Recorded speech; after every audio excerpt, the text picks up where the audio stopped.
और मैं चाहता हूं इस प्रकार की राजनीति प्रदेश का हर युवा करें। मैं चाहता हूं इस प्रकार की राजनीति, मुद्दों की राजनीति 70 विधायक करें। इस तरह से पहले भी धांधलियां हुई।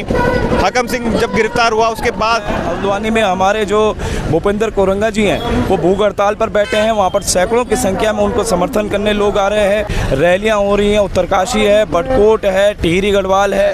सीबीआई और सेंट्रल एजेंसी यहाँ पर आके जांच करे, दूध का दूध और पानी का पानी होगा। सोसाइटी तो एक झुंझुना है, लॉलीपॉप है।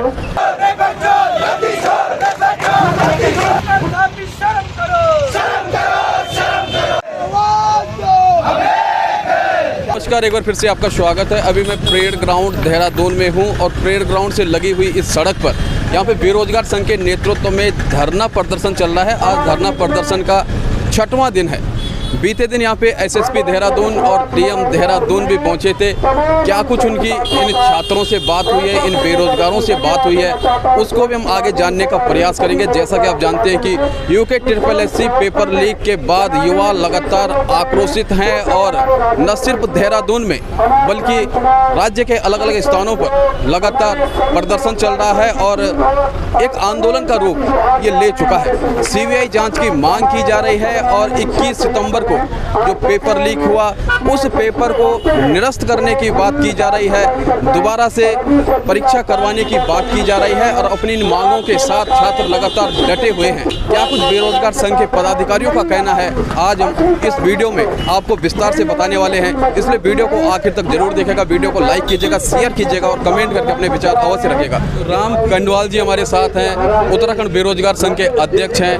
आज 6वां दिन है और 6 दिनों से क्या कुछ यहाँ पे घटित हुआ है वो हर किसी ने देखा। आपने भी लगातार सोशल मीडिया और मीडिया के माध्यम से देखा है। तो राम भाई, आज एक विशेष सवाल आपसे है क्योंकि दर्शकों को बाकी सब कुछ पता है। कल 5वें दिन यहाँ पे एसएसपी देहरादून और डीएम देहरादून पहुँचते हैं और लगभग 1.5 घंटा उन्होंने मंच पर बिताया। छात्रों के भी सवाल थे, बेरोजगारों के सवाल थे और बेरोजगार संघ के पदाधिकारियों के भी कई सवाल थे और एसएसपी देहरादून और डीएम देहरादून के द्वारा भी बातें रखी गई। क्या बात हुई, सीबीआई जांच पे उन्होंने क्या किया, एसआईटी पे क्या कुछ कहा, क्या रहा कल का? देखिए, कल दरअसल वो ये टटोलने आए थे कि क्या हम लोगों के द्वारा, उत्तराखंड बेरोजगार संघ द्वारा ज़बरदस्ती यहाँ पर युवाओं को बैठा रखा है या नहीं बैठा रखा। वो टटोलने आए थे। लेकिन जब हमने खुद ये कहा, उनसे कहा कि युवा ये बताएं कि भाई आप जो है एसआईटी की जांच से संतुष्ट हैं कि नहीं है, तो एक भी युवा यहाँ पर ऐसा नहीं मिला जिसने कहा कि जो है वो एसआईटी की जांच से संतुष्ट है। मतलब कोई भी उनकी जांच से संतुष्ट नहीं। सब ये चाहते हैं कि यहाँ पर सीबीआई है। पूरे प्रदेश का युवा ये चाहता है कि परीक्षा पहले निरस्त की जाए और फिर जो है जांच चलती रहे। तो ये तो डीएम और एसएसपी ने खुद जो है यहाँ पर जान लिया है। सरकार, मुख्यमंत्री पुष्कर सिंह धामी, मुझे लगता है कि ये सारी चीज़ें भी नहीं देख पा रहे हैं। अगर कि इतनी धूप के बावजूद भी, इतने जो है यहाँ पर आप देख सकते, इतने संघर्षों के बावजूद भी इस सड़क पर अगर हज़ारों की संख्या में युवा आ रहे हैं तो ये बहुत बड़ी बात है और इस बात को इनको समझना पड़ेगा। मैं ये भी कहना चाहता हूँ कि उत्तराखंड के इतिहास में, मतलब उत्तराखंड बनने के बाद ये पहला ऐसा आंदोलन हो रहा है कि परेड ग्राउंड में 6 दिन में 25,000 से ज़्यादा युवा पहुँच चुके हैं यहाँ पर। 25,000 से बिल्कुल अपने आप में बहुत बड़ी बात है और जैसे कि आप भी लगातार मीडिया, सोशल मीडिया के माध्यम से तमाम वो देख रहे हैं। तो राम भाई जी, एक बड़ा बयान यहाँ पे आया और काफ़ी सर्कुलेट हुआ, काफ़ी वायरल हो गया और ट्रोल किया जा रहा है एक पहाड़ी लड़की को। तो उन लोगों के लिए आपका क्या संदेश है जो कमेंट करते हैं और जल्दबाजी में किसी के लिए भी अनाप शनाप लिख करके भेजते हैं, कमेंट करते हैं? देखिए, सब एक तरह से भाजपा का षड्यंत्र है इस आंदोलन को दबाने के लिए, इस आंदोलन को कुचलने के लिए। और सबसे बड़ी बात तो ये है कि अगर ये लक्सर से 8 बसें यहाँ पर ला सकते हैं आंदोलन को तोड़ने के लिए, तो ये कुछ भी कर सकते हैं और वही ये लोग कर रहे हैं। एक छोटी बच्ची जो है, जिसका परीक्षा छूट, जिसका जो है पेपर लीक हो गया है, वो यहाँ पर आ रही है, अपनी बात रख रही है और तुम उसको ट्रोल कर रहे हो। बड़े शर्मनाक बात है। तुम जो है जिहादी शब्द का यूज़ कर रहे हो कि नकल जिहाद फैलाया जा रहा है, बड़ी शर्मनाक बात है।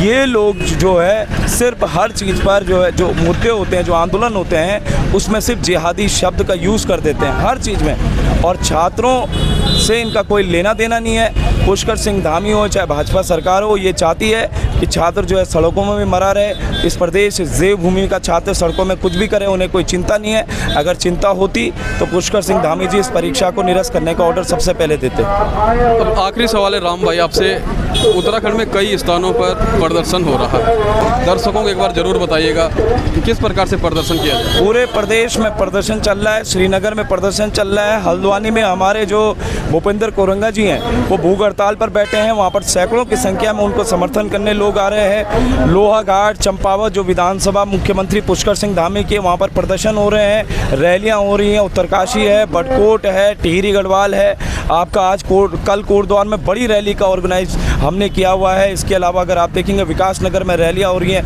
पूरे प्रदेश भर में जो है सड़कों पर युवा उतरा हुआ है। लेकिन सबसे दुख की बात यह है कि पुष्कर सिंह धामी जी के कानों तक अब तक जूं तक नहीं रहेंगे। तो कितना बड़ा दुर्भाग्य है इस प्रदेश का कि इस वक्त जो है लाखों युवा सड़कों पर है। अगर आप पूरे प्रदेश की स्थिति देखें तो लाखों युवा सड़कों में, ऐसा पहली बार हो रहा है। कितनी बड़ी संख्या में युवा बाहर हैं, लेकिन बावजूद इसके उनके जो है वो फैसला नहीं ले पा रहे हैं। बिल्कुल अपने आप में बहुत बड़ी बात है। और जैसा कि इन्होंने बताया कि 25,000 की संख्या में यहाँ पे लोग पहुँच चुके हैं इन 6 दिनों में, और गर्मी बहुत अधिक है। और यकीन मानिएगा कि सड़क से कोलतार भी पिघलता हुआ निकलता हुआ नज़र आ रहा है। और ये युवा यहाँ से टस के मस नहीं हो रहे हैं, रात भी यहीं पे बिता रहे हैं, खाना भी यहीं पे बनाया जा रहा है, यहीं पे सोते हैं, यहीं पे जागते हैं और यहीं पे अपना विरोध प्रदर्शन करते हैं। तो अभी हमारे साथ उत्तराखंड स्वाभिमान मोर्चा से अध्यक्ष बॉबी पंवार जी हैं और यहाँ पे संरक्षक की भूमिका निभा रहे हैं बेरोजगार संघ के इस आंदोलन में। तमाम युवा इनकी एक बात से, एक इशारे से एकजुट हो जाते हैं और वो आपने हर समय, हर जगह, हर तरह से देखा होगा। तो बॉबी भाई जी, आज 6वां दिन यहाँ पे धरना प्रदर्शन का है और ये धरना प्रदर्शन न सिर्फ देहरादून तक सीमित है बल्कि ये प्रदेश व्यापी हो चुका है। प्रदेश के अलग अलग स्थानों पर प्रदर्शन हो रहा है। सवाल बहुत सारे हैं, बहुत कुछ इन दिनों में घटा है। 21 तारीख को जब परीक्षा होती है, पेपर लीक हो जाता है। आगे क्या कुछ होने वाला है, क्योंकि बोलने के लिए तो बहुत कुछ है, लेकिन संक्षेप में इस घटनाक्रम के बारे में, पेपर कांड के बारे में बताइएगा और आगे क्या प्लानिंग है उसके बारे में बताइए। देखिए, पेपर कांड सबको पता है कैसे हुआ और किसने कराया। सरकार फेलियर है, आयोग फेलियर है, सुरक्षा के इंतजाम थे वो फेलियर है। अब सरकार से सीधी डिमांड की जा रही है कि सीबीआई जांच कराइए। सरकार से डिमांड की जा रही है कि परीक्षा को निरस्त कराइए।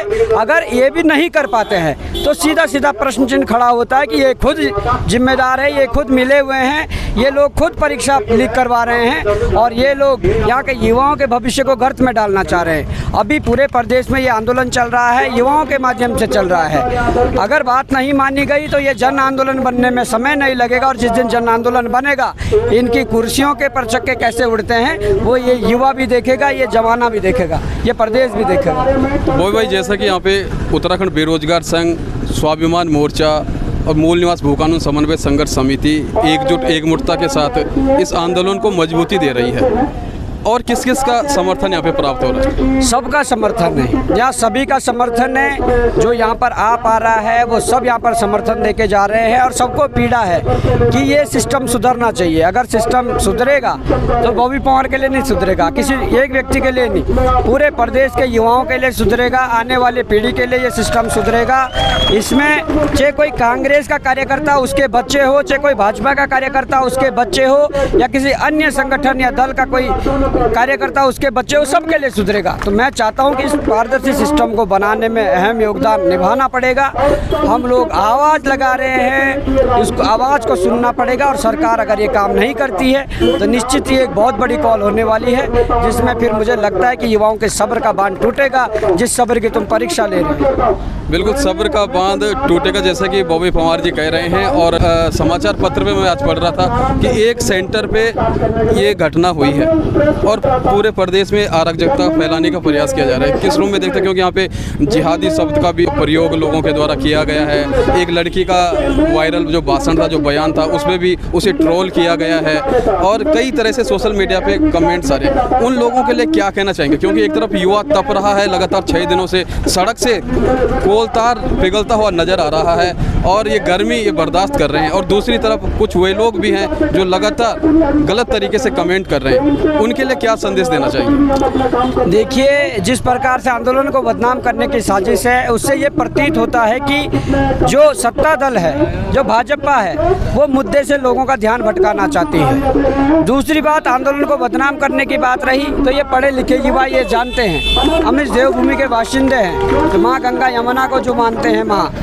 बाबा बद्री केदार मासू महाराज के भक्त हैं, हम जानते हैं, हमें सिखाने की ज़रूरत नहीं है। दूसरी बात यह है कि जिस प्रकार से उनके द्वारा षड्यंत्र रचे जा रहे हैं, वो सिर्फ इसलिए रचे जा रहे हैं कि यहाँ से लोगों का ध्यान हटे, सीबीआई जांच ना हो, पेपर रद्द ना हो, क्योंकि उनके द्वारा षड्यंत्र किए जा रहे हैं। षड्यंत्र इसलिए किए जा रहे हैं कि हरिद्वार से बच्चों को लाना सबसे बड़ा षड्यंत्र, उनसे नारे लगवाना सबसे बड़ा षड्यंत्र, रुद्रप्रयाग डीएम को ज्ञापन देना और रुद्रप्रयाग के वो लोग ही नहीं थे, कौन थे, उनकी जाँच होनी चाहिए, वो षड्यंत्र। एचओडी जो विभाग के एचओडी है, उनको मैसेज पहुंचाना कि भाई अपने विभाग में जो नए लोग आए उनसे लिखवाओ, पारदर्शी हो रहा है, क्या वो सब करने से ठीक हो जाएगा? मैं ये कहना चाहता हूँ कि ये युवा शिक्षित युवा है, ये तुम्हारे मंडल कमंडल और बूथ अध्यक्ष और पन्ना प्रमुखों की तरह अनपढ़ नहीं है।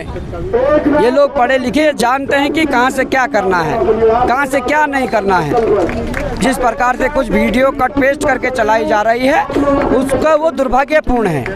ये वो छात्र हैं जो अपनी मेहनत से नौकरी पाना चाहता है और तुम इनका विरोध कर रहे हो। ये अगर इन छात्रों को जिहादी रूप से बुलाया जा रहा है या कहीं ना कहीं जिन नकल जिहाद के नाम से इन लोगों को ऐसा नाम दिया जा रहा है, तो मैं कहना चाहूँगा इस प्रदेश के भीतर अगर धार्मिक उन्माद फैलाने वाला प्रथम कोई व्यक्ति है तो वो मुख्यमंत्री पुष्कर सिंह धामी है। और ऐसे में अगर प्रदेश के अंदर कोई भी ऐसी घटना घटित होती है तो उसका पहला दोषी भी मुख्यमंत्री पुष्कर धामी है, धार्मिक उन्माद के नाम पर। और मुझे लगता है ये सरकार तो संज्ञान कहाँ से लेगी, सरकार में अपने आप है, पर माननीय उच्च न्यायालय इसका संज्ञान ले और इस पर संज्ञान लेकर फटकार लगाएं कि धार्मिक उन्माद जब एक प्रदेश का मुख्यमंत्री खुद फैलाएगा तो और क्या क्या घटना इस प्रदेश में नहीं होगी। तो ये सारी चीज़ें हैं, इन लोगों ने पढ़े लिखे लोगों से पंगा लिया है। तो मैं समझता हूँ कि ये व्हाट्सएप यूनिवर्सिटी का ज्ञान जो चलाते हैं एक तरफ से, वो इनके आगे फेल है। ये संविधान भी पढ़ते हैं, अनुच्छेद भी पढ़ते हैं, ये इतिहास भी पढ़ते हैं, भूगोल भी पढ़ते हैं। तो इन लोगों की सीधी सी दो मांगे हैं। राजनीति करने का आप आरोप लगा रहे हैं, हम कहते हैं कि 10 मिनट में राजनीति खत्म हो जाएगी। आप सीबीआई जांच करवा दीजिए, आप पेपर निरस्त कर दीजिए, राजनीति खत्म। क्यों राजनीति करने दे रहे हो किसी को? पर मैं चाहता हूं इस प्रकार की राजनीति प्रदेश का हर युवा करें। मैं चाहता हूं इस प्रकार की राजनीति, मुद्दों की राजनीति 70 विधायक करें। इस प्रकार की राजनीति 8 सांसद करें जो 5 लोकसभा में 3 राज्यसभा में। इस प्रकार की जो राजनीति है वो इनके 80-85 राज्य मंत्री करें। क्यों नहीं कर रहे हैं? इन्हें सिर्फ धर्म और जाति की राजनीति करनी होती है, मुद्दों की राजनीति नहीं। युवाओं के भविष्य के जो सवाल है उन पर राजनीति नहीं। तो मैं चाहता हूँ कि इन युवाओं की जो मांग है, सीधी सी मांग है, उसको माना जाए, अन्यथा ये आंदोलन बढ़ेगा, जन आंदोलन बनेगा और किस किस की कुर्सियां उड़ती है वो सब पता चल जाएगा। बॉबी पवार जी ने अपनी बातें रखी और जैसे कि उन्होंने कहा कि धार्मिक उन्माद, क्योंकि सबसे पहले मुख्यमंत्री का ही बयान आया कि कोचिंग माफिया, नकल माफियों के द्वारा ही नकल जिहाद चलाया जा रहा है। बहुत बड़ा बयान है और ये राष्ट्रीय मीडिया के द्वारा भी उठाया गया, मेन स्ट्रीम मीडिया के द्वारा भी ये मुद्दा उठाया गया। तो धन्यवाद करेंगे बॉबी पवार जी, लगातार संघर्षशील है, युवाओं के लिए लड़ रहे हैं। और यदि कोई भी राजनेता छात्रों के हित के लिए, महिलाओं के हित के लिए या फिर समाज के पिछड़े, दूषित, वंचित लोगों के हित के लिए सामने आता है और उसे राजनीति नाम दिया जाता है, तो मैं कहता हूं कि ऐसी राजनीति पूरे देश में होनी चाहिए, प्रदेश में होनी चाहिए। तो हमारे साथ यहाँ पे त्रिभुवन चौहान जी हैं। त्रिभुवन चौहान जो कि एक वरिष्ठ पत्रकार हैं, साथ साथ उत्तराखंड स्वाभिमान मोर्चा के उपाध्यक्ष हैं और केदारनाथ विधानसभा उपचुनाव में बहुत ही शानदार प्रदर्शन इन्होंने किया था।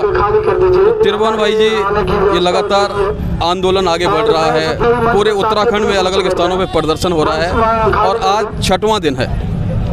बीते दिन 5वें दिन एसएसपी देहरादून और डीएम देहरादून भी यहाँ पे पहुँचे। क्या कुछ उनसे बातें हुई, किस प्रकार से उन्होंने अपनी बातें रखी और जो बेरोजगार युवा हैं उनका क्या कहना है, क्या उनकी मांग है? बड़ा पहले तो हर्ष भी हो रहा है मुझे ये कहते हुए कि आज उत्तराखंड एक हो रहा है इन युवाओं के सहयोग से ही समझ लो, है ना। पर बहुत अच्छी बात है कि आज पूरे लोग आप ये केवल एक छात्र आंदोलन नहीं रह गया, अब ये एक जन आंदोलन की तरफ जा रहा है। और आज छात्रों की जो मांग है बिल्कुल सीबीआई की, केवल एक डिमांड सीबीआई है और वही हमें चाहिए, जल्द से जल्द पेपर निरस्त किया जाए और 4 हफ्ते के अंदर दूसरा पेपर करवाया जाए, यही हमारी डिमांड है। और तब तक हम झेलने वाले नहीं हैं। और इसमें सबसे अच्छी बात जो मैं बोल रहा हूँ, ये एक जन आंदोलन बन रहा है, उसके लिए बहुत बहुत सौभाग्यशाली हुए हम भी और पूरा उत्तराखंड भी, क्योंकि ज़रूरत है। यहाँ सब कुछ तो बिक रहा है, अब कितना रहेगा? और सब कुछ बिक रहा है, अब कितना यहाँ पे रहेगा? कल यहाँ पे एसएसपी आए, डीएम देहरादून आए और एसआईटी के बारे में उन्होंने बताया कि किस प्रकार से जांच होगी, एसआईटी का गठन किस प्रकार से किया गया है और हाईकोर्ट के जज इसको देखेंगे।